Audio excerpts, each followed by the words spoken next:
U.S. President Donald Trump wrote a letter to North Korean leader Kim Jong-un, whom he was supposed to meet in Singapore on June 12, to however cancel the upcoming summit, underlining the tremendous anger and open hostility in Kim's recent statements.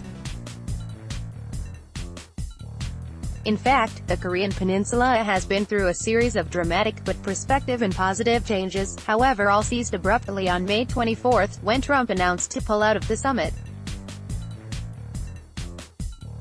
To be noted, on the same day, Kim demolished Pyongyang's nuclear facilities in the north to demonstrate his determination for peace and reconciliation.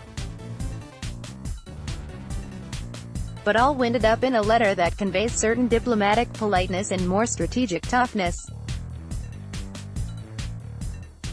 In Trump's words, the missed opportunity is a truly sad moment in history. The question is, for Washington, what is better than an opportunity of peace with Pyongyang? Is it about the pride and prejudice for the most powerful nation with the most destructive nuclear weaponry in the world? Or is it about playing the trump cards in this round of geopolitical struggle that so far seems to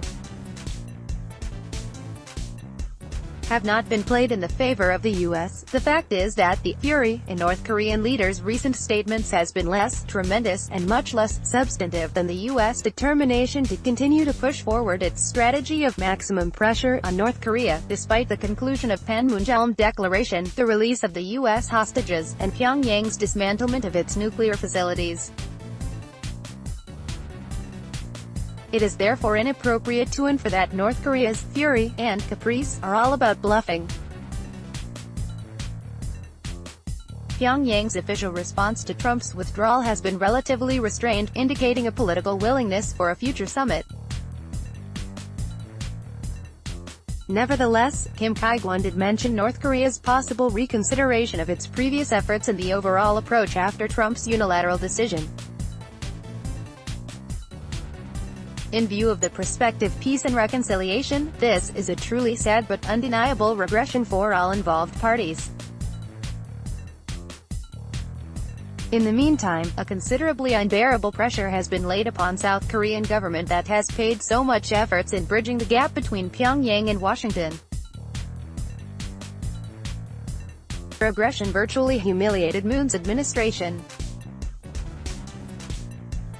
As Moon and his staff spared no efforts in mediating between Kim and Trump, it has been proved that at least on the matter of denuclearization, the divergence between Pyongyang and Washington is much more significant than that between the two Koreas. This not only signifies a setback to Moon's diplomatic ambition and efforts, but also projects a challenge to the U.S.-ROC alliance.